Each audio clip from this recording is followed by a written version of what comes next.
नमस्कार विद्यार्थी मित्रांनो, आजच्या आपल्या गणित विषयाच्या ऑनलाईन क्लासमध्ये सर्वांचे स्वागत आहे।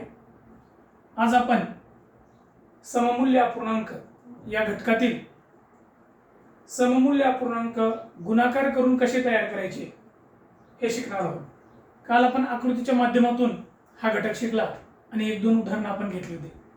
तर आज आपण अगदी व्यवस्थितरित्या ते अपूर्णांक दिलेले अपूर्णांक त्याचे सममूल्य अपूर्णांक गुणाकार करून कसे तयार करायचे हे शिकणार आहोत।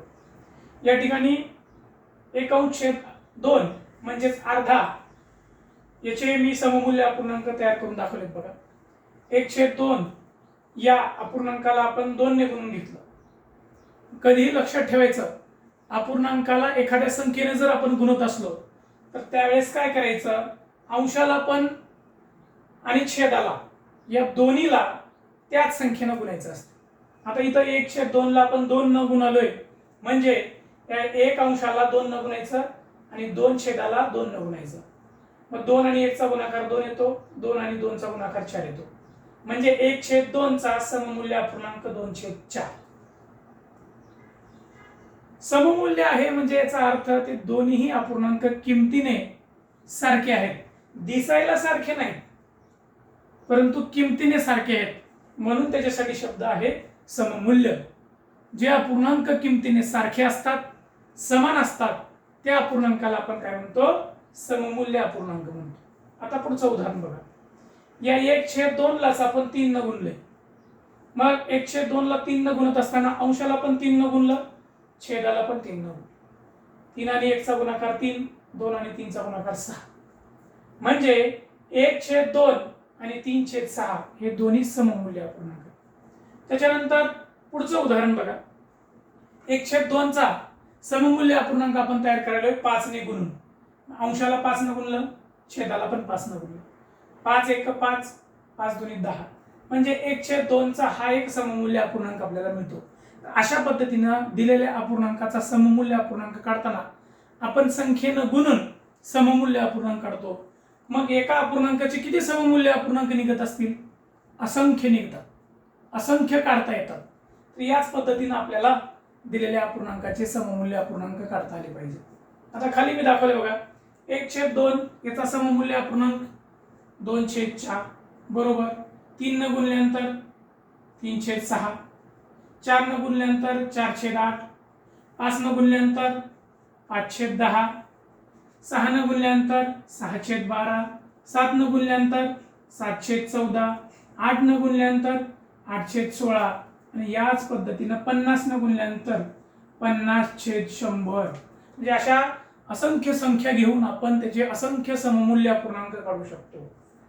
या पद्धतीने आपल्याला सममूल्य अपूर्णांक मिळतो। म्हणजे 1/2 म्हणजे अर्धा, तसं 2/4, 3/6, 4/8, 5/10 हे सगळेच अर्धे आहेत, अर्ध्या भागाचे अपूर्णांक आहेत। आता खाली दिलेलं आहे बघा 1/4, याचे सममूल्य अपूर्णांक आपल्याला ह्याच पद्धतीने तयार करता येईल। अगदी वरच्या पद्धतीने न करता डायरेक्ट आपण करू शकतो बघा। कसं, 1/4 ला आपण 2 न गुणूया, 2/8। 1/4 ला आपण 3 ने गुणूया, 3/12। पुन्हा 4 ने गुणूया याला, 4/16। पुन्हा 5 ने गुणूया, 5/20। अशाच पद्धतीने जर आपण याला 20 न गुणलो तर 20/80 हा सममूल्य अपूर्णांक मिळतो, पाव भागाचा। तर अशा या किमतीने समान असलेल्या अपूर्णांकाला आपण सममूल्य अपूर्णांक म्हणतो। म्हणजे ही संख्या वाढत चालली, अंश छेद वाढत चाललाय, परंतु किंमत मात्र तीच राहते, स्थिर राहते, कायम राहते, किंमत समान आहे, म्हणून हे सममूल्य अपूर्णांक आहे। आता याच पद्धतीने याचे सुद्धा काढू शकतो। आता 3/4 ला आपण 5 न गुणूया डायरेक्ट, 5×3 15, 5×4 20 म्हणजे हा सममूल्य अपूर्णांक तयार झाला। त्याच्यानंतर 2 न गुणा, 2×3 6, 2×4 8। त्याच्यानंतर 10 न गुणा, 10×3 30, 10×4 40, 8 न गुणा, 8×3 24, 8×4 32। तर अशा पद्धतीने आपल्याला असंख्य सममूल्य अपूर्णांक मिळतात।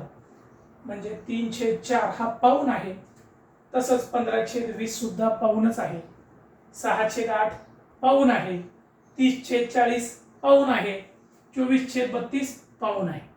तर पाऊणचे सुद्धा आपल्याला असंख्य सममूल्य अपूर्णांक मिळतात. आता इकडे बघा, चौथं उदाहरण आहे 4/5. तर याला 2 न गुणूया, 2 चोक 8, 2 पंचे 10. 7 न गुणूया, 7 चोक 28, 7 पाचा 35. 9 न गुणूया, 9 चोक 36, 9 पाचे 45. त्याच्यानंतर 11 ने गुणूया, 11 चोक 44, 11 पाचे 55. तर अशा पद्धतीने ह्या 4/5 चे सुद्धा आपल्याला सममूल्य अपूर्णांक मिळवता येतात.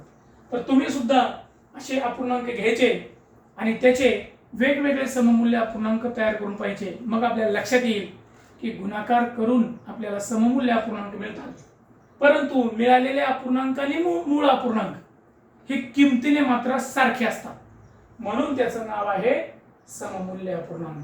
तर आज आपण गुणाकार पद्धतीने सममूल्य अपूर्णांक कसे तयार करायचे हे शिकलो.